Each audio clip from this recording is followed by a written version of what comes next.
Ya, selamat pagi Bapak Ibu yang terkasih dalam Tuhan. Pagi hari ini kita berjumpa kembali dalam renungan pagi kita. Saudara, mari kita baca satu ayat saudara dalam Lukas yang ke-10 ayat yang kedua 32 sampai 33. Demikian juga seorang Lewi datang ke tempat itu. Ketika ia melihat orang itu, ia melewatinya dari seberang jalan. Lalu datanglah seorang Samaria yang sedang dalam perjalanan ke tempat itu, dan ketika ia melihat orang itu, tergeraklah hatinya oleh belas kasihan. Saya pikir saudara kita sudah sering kali mendengar ayat ini tentang Samaria yang baik hati, saudara. Tentang bagaimana orang Samaria itu mengerti tentang hatinya Tuhan. Ya, ada orang banyak saudara di luar sana, saudara, yang membutuhkan yang namanya kasihnya Tuhan, saudara. Dan saya percaya kasihnya Tuhan itu bukan turun dari surga, saudara, tapi turun dari setiap orang yang percaya. Nah, pagi ini saudara, kita tahu ceritanya. Pada saat itu ada seseorang yang dijara, dirampok, dianiaya dan hampir mati. Lalu datang imam saudara, dan ketika melihat menggeser dirinya saudara dan tidak mau menolongnya. Lalu juga datang saudara para imam-imam saudara, dan ketika orang-orang Lewi saudara, dan ketika mereka melihatnya juga menggeser dan tidak bergerak hatinya untuk menolong orang yang sedang sekarat itu. Lalu kemudian saudara, datanglah orang yang tidak diperhitungkan saudara. Orang yang tidak dekat dengan Tuhan dalam tanda petik saudara. Orang yang tidak masuk dalam perhitungan saudara. Bahkan orang yang dikucilkan saudara. Yaitu orang Samaria. Nah, ketika dia datang saudara, dan ternyata ketika dia melihat saudara, maka Alkitab katakan tergeraklah hatinya oleh belas kasihan.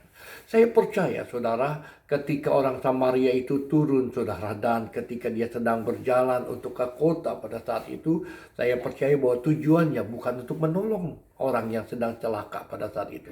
Tapi saya punya keyakinan bahwa ada sesuatu bisnis yang dia lakukan, entah itu untuk belanja kah, entah untuk membeli sesuatu kah, entah untuk berjual beli kah, saya tidak tahu saudara. Tapi tujuan intinya saudara bukan untuk menolong orang yang sekarat itu saudara.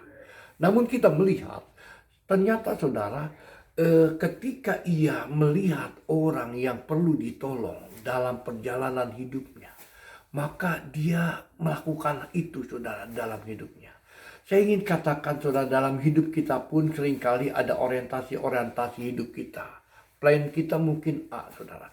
Tapi dalam perjalanan hidup ternyata saudara, kita melihat ada seseorang yang perlu kita tolong dalam perjalanan hidup kita. Jangan seperti orang Lewi, ya jangan seperti para imam-imam saudara. Ketika dia tahu ada orang-orang yang membutuhkan belas kasihan, walaupun itu bukan planningnya saudara, walaupun itu bukan orientasi hidupnya. Tetapi saudara, saya mau katakan pagi hari ini, biar kita saudara mau percaya dan mau belajar tentang hatinya Tuhan. Yuk saudara, dalam hidup kita sehari-hari ke depan pun, kadangkala saudara kita banyak melihat orang-orang yang di luar planning hidup kita saudara. Tetapi saya berharap belas kasihan Tuhan tetap ada dalam hidup kita saudara. Yang pertama yang saya pelajari dari seorang Samaria ini, dia tidak egois saudara. Nah, ketika dia tidak egois saudara, dia bisa menyingkirkan planning A-nya saudara. Dia melepaskan haknya, lalu dia melakukan sesuatu yang harus dia lakukan pada saat itu. Alkitab katakan Filipi 4 ayat yang 5 berkata begini, hendaklah kebaikan hatimu diketahui semua orang. Tuhan sudah dekat. Biarlah pagi hari ini kita menjadi pelita-pelita yang menyala saudara di dalam kehidupan kita, di dalam perjalanan kita dalam mengiring Tuhan. Akan banyak orang-orang melihat cahaya terang dalam hidup kita.